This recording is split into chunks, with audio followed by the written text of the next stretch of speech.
The Quran says that the Bible is the authority over the Quran. And they're like, what? No, absolutely not. The Quran is the criteria, and it's the new book. It's the last revelation. Well, no. According to the Quran, it tells Muhammad in 1094, if you're in doubt about that which we revealed to you, then go and ask the people who've been reading the scripture before you.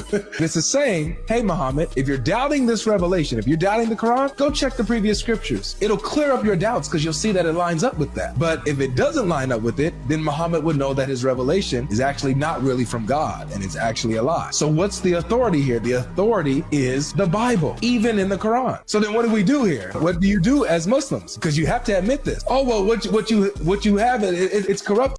The Quranic dilemma has to be the least intellectual argument that a Christian might have. The Islamic dilemma argument, and I've seen his video, he just keeps on saying this dilemma, Islamic dilemma, and tries to refute Islam, when in reality he has no idea what he's talking about.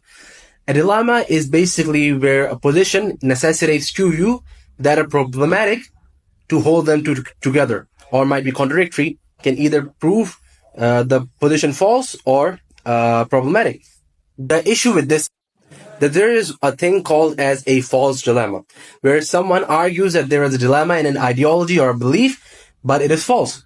In this case, the position that the Christian is trying to present is either the Quran is authoritative or the Bible is authoritative. Either the Quran is 100% authoritative or the Bible is 100%, which is a false dilemma. It is not the case.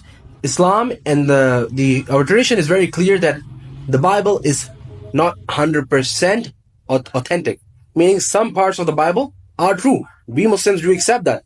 But the example that this guy gives is that of 1094. Or I believe 1094, The issue with this is that the verse uses the word kitab. And it's crazy enough that if you look at the verse before this, is talking about how the Christians corrupted it and how the Christian differed upon the knowledge that God had given them. And then it mentions this verse. And it doesn't even use the word Injil, which this guy basically is trying to say. It uses the word kitab. And there are different verses in the Quran, like you can see on the screen, that say that the kitab, some people use their tongue and twist the words of the kitab, and they represent it as the kitab, and in reality, it is not the kitab, it is not the book. So, the Quran is very clear that in reality, the kitab or the book refers to the Injil or the authentic book by Isa alayhi salam that was revealed to Isa or Jesus, may peace and blessings be upon him.